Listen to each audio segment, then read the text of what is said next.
C'est un lâcher de canard qui a des airs de grande invasion.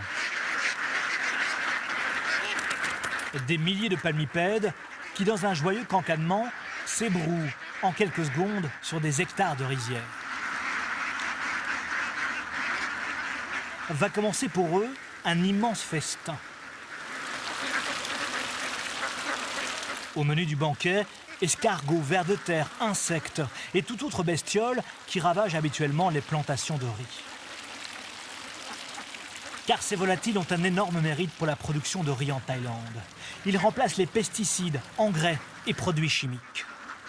Ces armées de canards nettoyeurs sont devenues la norme dans les campagnes du royaume.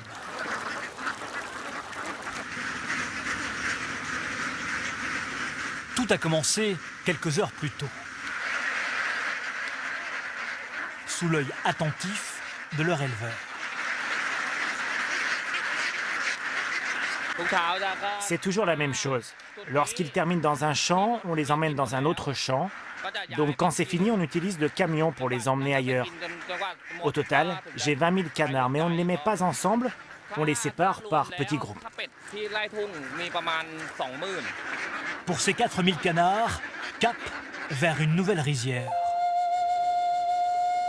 La Thaïlande est aujourd'hui le 3e exportateur de riz dans le monde.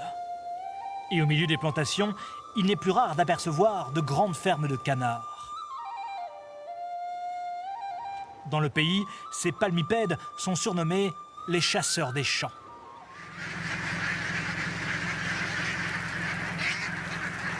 Cette tradition ancestrale est née au Japon il y a plusieurs siècles, avant d'être oubliée et remise au goût du jour dans les années 80 avec l'arrivée des cultures intensives.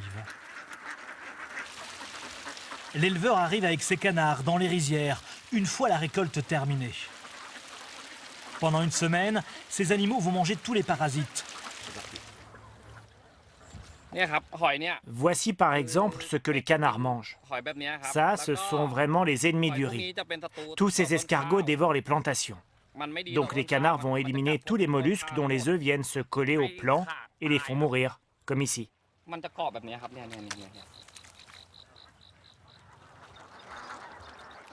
Pour cet éleveur qui revendra ensuite ses canards pour leur viande, cette technique lui permettra d'économiser tous les frais de nourriture de ses animaux, soit plus de 70% de ses coûts d'exploitation.